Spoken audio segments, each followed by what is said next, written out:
we are going to be going over gold as well as SPX here. So let's go ahead and get started with gold analysis. And now, as always, we're going to take a look at this daily time frame. Just by looking at this, like we have been talking about over the past couple of weeks, gold has been very bullish on all time frames. We know that from a fundamental standpoint, the fundamentals are still very much bullish. So you can see how the technicals align with that basically perfectly. We're now basically trading at these all-time highs, or we did trade into these all-time highs. As you can see, these are the candle bodies around the 3430s. We had a slight spike in the past above those 3430s, but it's basically, we can basically say that that's all-time highs, right? So we have that new resistance marking up here for us. We have some support around this area, which we have right here. And let's zoom into that. So again, you can see that resistance towards the left. You can see the support that's being created now, which lines up with the resistance towards the left here. So let's go ahead and move on to the 4-hour. On the 4-hour time frame, you can see the structure also very clearly on the bullish side, now retesting these all-time highs, which we've hit in the past. And I'll explain myself a little bit what's interesting about that zone once we finish up marking off these zones here.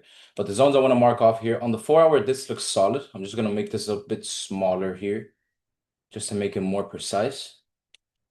And then we also have this area right here, which is an important zone as this was a low that was created before price started to give that rally and continuation up into these 34. We can basically call it the 3450s, right? That's where price kind of peaked at. And then just below this area, I won't mark off anything off there just because I want to look at the 1-hour. But before I look at the 1-hour, we do have some zone around these 3420s. So let's look at that on the 1-hour. Yeah, around the 3420s, you can see this is where price has some price sensitivity because you can see clearly over here, once price made this high, we retested those 3420s more or less, a little bit below, yes, but we're just kind of talking about it like as a average price, right? So 3415s, 3420s more or less, that's where price created this low and again, then peaked into these highs. And then as you can see, when price got here, it made a slight consolidation range before having a deeper move towards the downside to retest these areas here, right? So I do want to leave that zone marked off. And we can pretty much leave it just like this, right? Yeah, we can leave it like this. We'll just slightly move this one a bit higher so we can have basically the highs marked off. And this looks good to me, right? All time frames, like I was just saying, everything looks bullish. You can see the structure very, very clean. It isn't until basically the 1-hour that price, I don't want to say it's bearish, but as price retested these 3450s and into these all-time highs, we can pretty much call it. In the past, what I wanted to say is that in the past, we've already seen price have sell-offs from this area. We saw it over here as price peaked into these all-time highs. This was for the first time in April. This is April 21st. So more or less April 21st price peaked into these all-time highs before having a very strong sell-off. Then over here, this was May 6th. We got close to those 3450s. You can see price rallied and tried to go into these all-time highs, but it failed to do so. Again, very close to this area that we're trading in. And again, had another pretty significant sell-off. That sell-off was followed up by another market rally or another market phase where price just continued to push into these all-time highs, again, creating these highs, lows, highs, lows, highs, lows. If you guys remember all of the analysis that we have been doing, we've been talking about price reaching this area of interest, which I believe it was on the 4-hour. Let me zoom out. It was this area of interest that price reached. And if you guys are to look at my YouTube videos and go to these past analysis, from like May, this is what, May 19th, which was every Monday that we do these analysis sessions. You have Monday, June 2nd. You'll see me talk about how price off of this demand zone that we have here, although you had a slight break towards the downside, the structure was starting to be created more on the bullish side. And we understood also that the fundamentals were backing it up. So all we were really doing was waiting for price to create these new highs. We were looking out for pullbacks to continue looking to buy gold.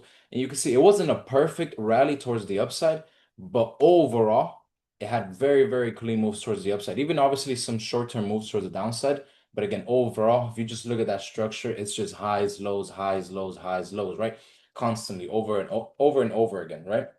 But again, that doesn't mean just be greedy. That doesn't mean marry one specific bias. I always like to personally look at the market as objective as I can. So that's why you always see me mapping out multiple ideas. You'll see me on the lookout for some sells if this and this happens, or be on the lookout for more buys if this and this happens, right? It's all about setting up scenarios and then waiting for price to do what it's going to do. And you simply have to act when your edge is present. You don't always have to take trades. You just have to take trades when your edge is present, or at least that's what you should be doing, right? But now that we have this listed off, let's talk about some of the recent fundamentals that have been like I guess that's been going on.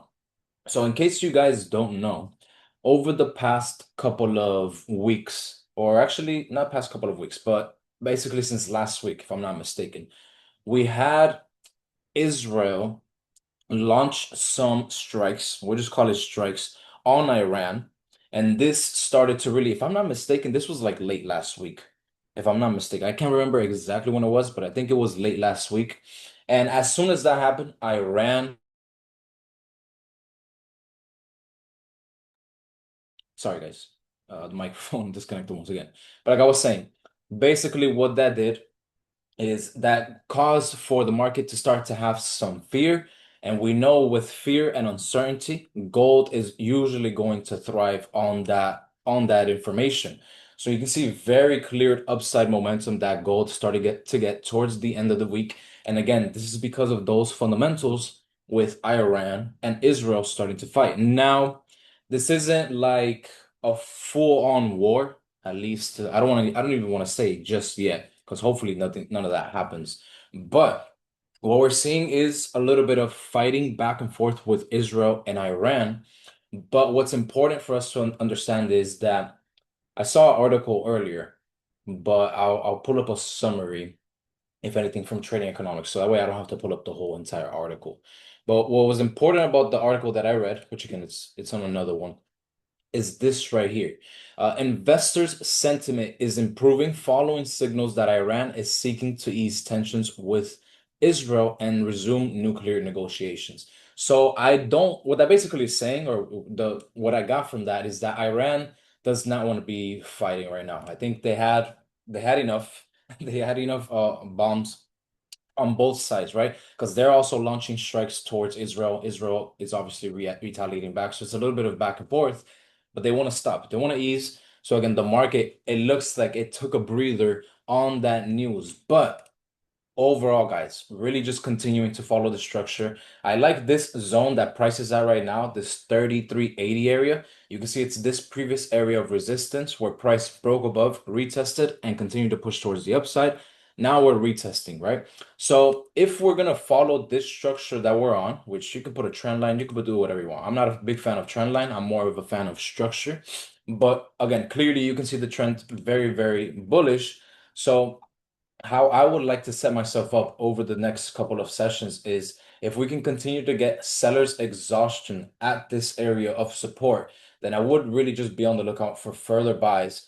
But again, we need to make sure we do not close below this area. So that way we don't have any sort of signs that price might be doing a deeper pullback. So I would be on the lookout for, again, bounces and rejections off of this zone just to continue buying up with gold. And ideally we start to break back above like these highs over here. So that way we can kind of kill this structure that we're on right now on the 1 hour, which is from these highs, prices making this low. Here was still very much on the bullish side, but as soon as it broke below here, it broke this structure point on the 1 hour.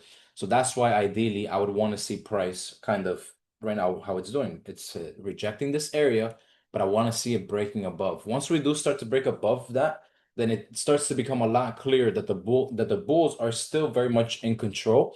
And I'd want to see just continuation buys above these zones that we have listed, and even possibly into these all-time highs and past all-time highs.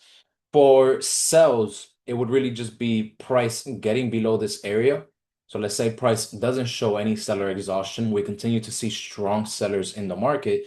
Then this 3380 area it would be the area that I would be on the lookout for some further sells down into these 33.55s, 33.50s more or less, and even lower, right? Like I would mark off, because remember, this is the zone. Let me just put this real quick. The reason I say those lows is because this is on the 4 hour where price got to, right? So at least this would be the minimal target if price does break below these lows and starts to see some sellers stepping into the market. So that would be our ideas mapped out for the market. Fairly simple. Again, just definitely be on the lookout for added volatility. Be on the lookout for any sort of news coming into the trading economics, whether it's Forex Factory, Investopedia. Again, just be on the lookout in case you start to see gold flying, then you can only assume that there might be some more tensions happening, right? But again, be on the lookout because if you see negotiations, if you see that those tensions are easing, gold is only going to take that as a reason to profit from these highs, do some deeper pullbacks. So then overall, price can then go and continue bullish on those higher time frames, right? Because remember, guys, something very important to know is that price doesn't just move in linear fashion, right? It goes and makes its waves. It has its highs, it has its lows, and vice versa. It has its lows and it has its highs. That means that during a bullish trend, you still have to be on the lookout for price to do pullbacks against that bullish trend for then buyers to continue buying up that specific asset. That's usually how it works. You see that example pretty much anywhere. On gold, if I'm to zoom out and you look at the overall trend, you're going to be able to see exactly what I'm talking about, right? These highs being created, but these pullbacks get created, the consolidation periods get created, right? So the reason I'm stating this and putting importance behind this is because I at least for me, this used to happen to me a lot where I would look at price, I would only be bullish and I would completely marry the buys and I would only be on the lookout for buys.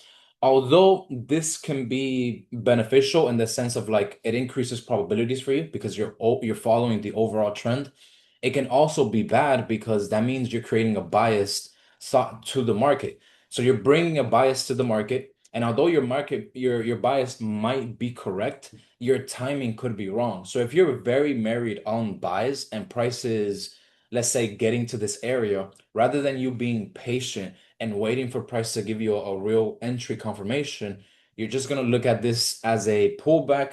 You're going to be extremely married to the buys and you're only going to be looking to buy. And you might get emotional. You might start spamming buys at this area only for price to maybe mess around a little bit and then have a deeper pullback and then it continues, right? And then instead of you trying to catch a trade maybe on the way back up or maybe on a lower price point, instead you blew through your profits, you blew through your accounts, you got super greedy, and now you're recovering from that mistake that you made over here. You get what I'm saying? So again, the reason I say that is because anything can happen at any time in the markets, no matter how good your technical analysis is, no matter how good your fundamental analysis is, markets at most will be, I don't want to say random, but they can do whatever it wants at whatever time. So that's what makes it a little bit random. You get me? So you have to be prepared for all scenarios. And the most important part is to really just manage that risk. All right, guys. So I'm gonna leave this here. This looks good for gold.